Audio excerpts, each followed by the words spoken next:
Hi everyone, welcome to Type Talks. Today we're here to talk about the differences between introverts and extroverts. How do you tell which one you are? And so, a difference between introversion and extroversion is where you focus your energy. And so, I'm wondering, Denzel, could you bring us into this idea a little bit more? Yeah, so I think that a lot of people mainly think of introversion versus extroversion as very easy to tell apart. And sometimes I guess it kind of can be, and then but there's a lot of times, there's enough times to where actually people get it totally wrong because they don't understand the nuance behind it. So the stereotypical view is that, of course, extroverts are very loud, mindless, they're annoying to everyone, and they don't think before they speak, all of this other stuff. Whereas introverts, they love their cats. They're very like cats where they just hiss at people. They just talk all day about how they don't like people. They're very smart and intellectual, but they also have like social anxiety. They read books, whatever it might be. And uh, stereotypes always come from somewhere. Sometimes they can be trends, but I feel like these types of stereotypes are very, very inaccurate a lot of times, most of the time, I would say. And I think a more accurate way of viewing extroversion versus introversion is not even the whole idea of, okay, extroverts are energized by being with people and introverts are energized by being alone. I feel like actually that's incredibly faulty. Instead, what I like to say is that extroverts focus their energy on the external world, whereas introverts focus their energy on the internal world. And so, what I mean by that is that an extrovert, actually, there are extroverts who get their energy from being alone. But once they get their energy from being alone, once they start recharging, they're mainly getting their energy so they can go back and start, outputting their energy. So I see it almost like potential energy versus kinetic energy. I think that extroverts love having a kinetic energy. They love being able to use the energy to put out into the world. Whereas, like introverts, they like having potential energy, where it's like, okay, I'm storing this energy, I'm storing this energy just in case if I have to use it in the external world, which a lot of them are usually forced to, then it's like, all right, I will. But they want to instead keep it because it's almost like they enjoy just having the excess amount of energy. And the thing about introverts is that when they are, a lot of times, there are introverts, not all of them, but there are introverts who, when they're um, engaging with people, then their energy can be like boom, boom, boom. Like it just goes down really quickly, even if they might be sometimes enjoying themselves. Whereas, like, I think that for extroverts, there are certain types of extroverts, like I include myself, where I actually do enjoy engaging with people, but I do not gain my energy from engaging with people. If anything, I literally feel my battery going down each time, but it doesn't go down as quickly as other, as introverts that I've seen a lot of times. But I've also seen introverts who I see their battery actually rising as they're engaging, and I've seen extroverts who their battery is actually rising as they're engaging with other people. But for me, my battery is rising as I'm alone. So that's why I'm saying that, like, that idea of like, oh, you get your energy from being alone or from being with people. That's how you define extroversion versus introversion. I think that's faulty. But what's more consistent is that regardless of how your energy comes to you, it's where are you focusing your energy? Are you someone who's focusing your energy on experiences such as like going out to concerts and skydiving and climbing out Mount Everest, or are you someone who's focusing your energy on helping people, being there for them emotionally, engaging with them in some way? Are you someone who's expending your energy more on like getting things done and projects and accomplishing tasks, getting things off of your to-do list in a way? And a lot of those people tend to say that they are drained by people because people get in the way of them getting things done. And so then they think that to themselves they're introverted. And that's understandable. They might be socially introverted, but they're still extroverted actually in nature, if we're going by Myers-Briggs standpoint, because they're most focused on accomplishing tasks. Their energy, they use their energy to focus on, being kinetic and like being in the external in a way. And then there's even people who like they'll have like lots of ideas, and a lot of these people, like, they might talk and chat and chat and chat, And then after they've like juiced up all of their energy and like they've been juiced up, then it's like, man, I am so drained. And then they go and retreat for like weeks or something at a time. And then now they view themselves as the most introverted person. And it's like, well, you just expended a lot of energy, a lot more than everybody else, probably in that moment, because you were very juiced up by the intellectual stimulation. That could be a form of extroversion in and of itself. So these are like obviously ways where it's like a little bit more complicated and nuanced. But at the end of the day, I think that if you do stick to that idea of like, okay, do you focus more on the external world, or you focus more on your internal world? Like, do you focus your energy more on being a kinetic type of energy, or are you focusing your energy on being more of like a potential type of energy? I think that that's one way where you can start to see like, okay, am I an extrovert or I'm an introvert? Because if you just go by the regular stereotypes of like, oh yeah, an extrovert, they talk a lot and they party a lot and they do this, they do that. And introverts are always socially anxious and they're always like, just reading books and stuttering over their, words and stuff like that. You're going to get a lot of things like wrong. And there's just a lot more nuance there than what you might be assuming. Absolutely, Denzel.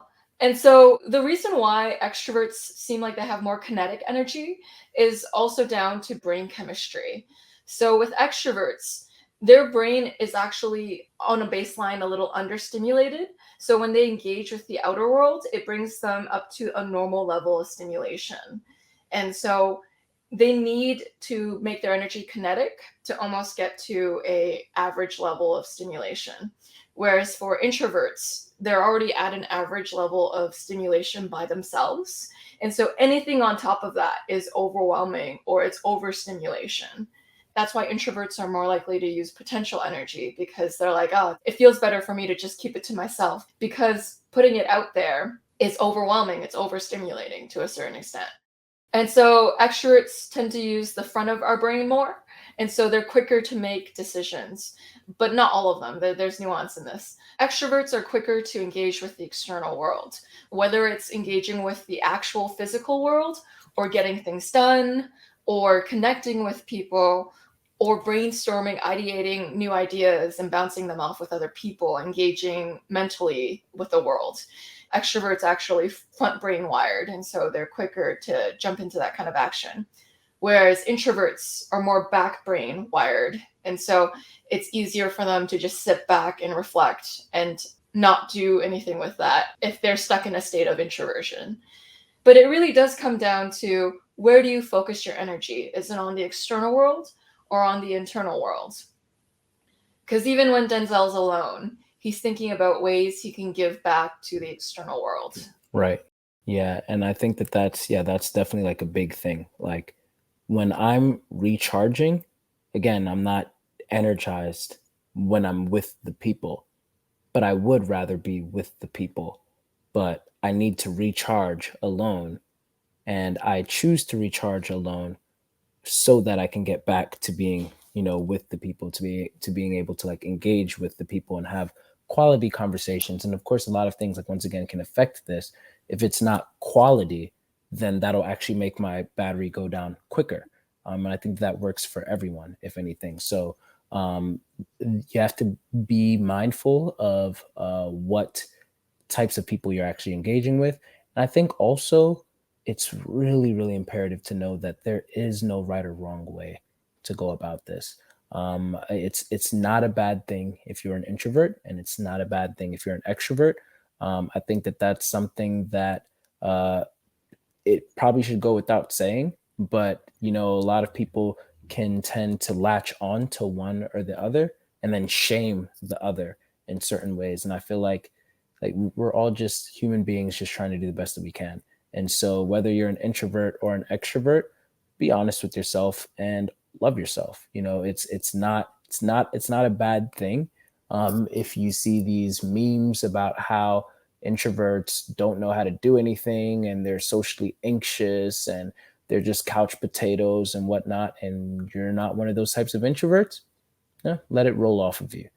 because obviously that's an ignorant person making such a meme. Just like the ignorant people who make the memes about, oh yeah, the extroverts who all they do is just drink and party and they're just loud in your ear and they raise their hand and talk, and don't let anybody else say anything, whatever it might be. Which again, like, I know there are truths behind this, but if you're not one of those types of extroverts, just let it roll off of you. But either way, I think that it's just very important to know that we need both extroverts and introverts. And on top of that, the most healthy and developed people are more balanced. Like, they have developed their auxiliary function, which is usually the opposite attitude of their, not usually, always, the opposite attitude of their driver function. So if your driver function is an extroverted function, your co-pilot function is going to be the introverted one that grounds you if you focus on it. Just like if your driver function is an introverted function, then your co-pilot one is going to be an extroverted function. And as an extrovert, you are wired to, again, focus more on the external world. And for me, like, for example, as an ENFJ, I actually learn the most when I engage with more and more and more people, because then when I go back to my NI and I post process and I'm in that recharging state, then I have way more information now to process and to pattern recognize and to be able to understand.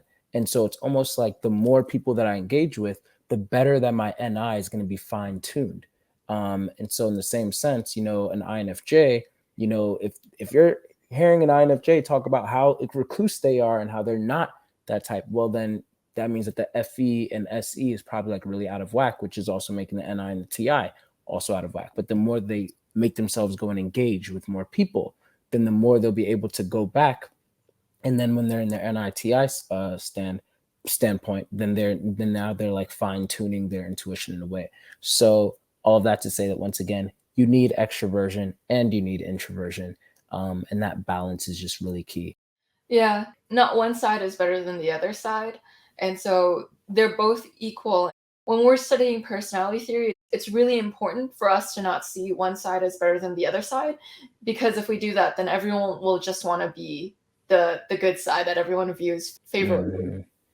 And so when Denzel brought up stereotypes, I would say stereotypes represent extremes. So there is a grain of truth to stereotypes. Like if you do meet someone who is that like legit, like does everything in that stereotype, it's most likely they are what the stereotype is saying. Correct. But it doesn't apply for the average person. So any average person looking at the stereotype is like, ooh, that doesn't fit me. Because most people aren't extremes. Most people fit on the bell curve and they're near the middle.